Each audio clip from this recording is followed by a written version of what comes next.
Diversos cantores e bandas conseguem influenciar grande quantidade de pessoas, lotam lugares, fazem com que fãs decorrem músicas, letras e acabam por vivenciar cada dia o fôlego de vida do próprio artista. Observe, cantores como Cazuza, Cássia Eller que influenciaram gerações, o dom que tais cantores possuíam. Em paralelo, temos atualmente diversos idealistas ou pessoas geradoras de pensamentos, que desenvolvem um movimento, que é acatado por milhares de pessoas, que acabam por ser influenciadas. Observamos também o dom que estes têm na oratória e como influencia pessoas. Multidões que são arrastadas por pessoas com dons tremendos que conseguem de certa forma gerar impactos em gerações. Hoje em dia, vemos diversos cantores que iniciam sua trajetória dentro das igrejas, e posteriormente se vão para cantar e influenciar multidões e até mesmo gerações fora da igreja, por status, dinheiro e fama. Mas o que tem de errado nisto? Pois bem, a Bíblia na carta a Efésios capítulo 4, o apóstolo Paulo discorre acerca da unidade da fé.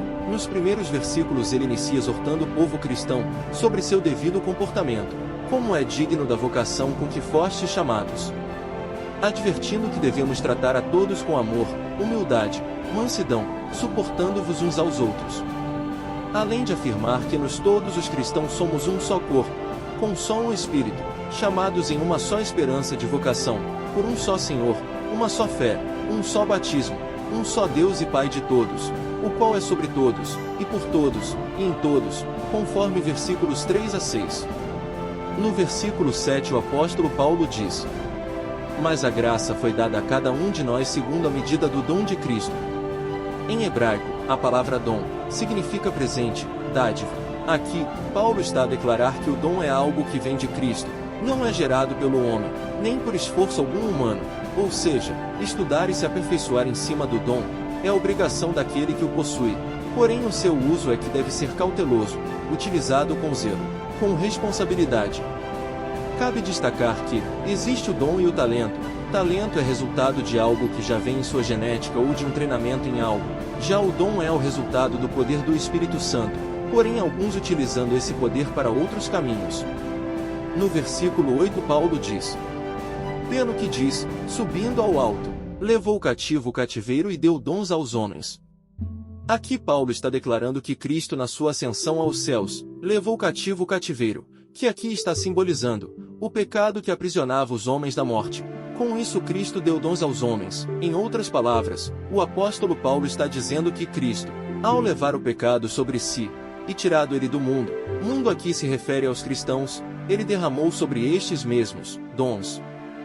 Repare que a carta de 1 Coríntios capítulo 14 versículo 12 diz: assim, também vós, como desejais dons espirituais, procurai sobejar neles, para a edificação da igreja. Note que alguns desejam buscar os dons espirituais, mas existem pessoas que Deus já derramou dons sem que pedissem, ou buscassem. Contudo, o dom tem que ser para edificação da igreja, edificar os cristãos, fortalecer a fé de todos os irmãos. Assim, notamos que muitos dos que foram no início citados, a saber os cantores, bandas, idealistas e influenciadores, em parte, a grande maioria recebeu de Deus dons, seja para cantar, seja para falar, seja para gerar pensamentos. Estes conseguem influenciar a multidão, utilizam-se dos dons que Deus deu, para o caminho contrário ao que a Bíblia relata. E isso será um dia cobrado. Lembre-se da parábola dos talentos, onde o servo infiel, por enterrar os talentos o dono dos talentos o puniu, e lhe tirando o pouco que este tinha. Então use teu talento, sua facilidade para algo para poder aprender a como utilizar o dom atribuído a você. Desta forma utilizar o dom que Deus te deu de forma errada, ou para orgulho próprio, é o mesmo que enterrar os dons, guardar para você. Então cuidado ao utilizar o dom, use para edificar a igreja, use para auxiliar seus irmãos.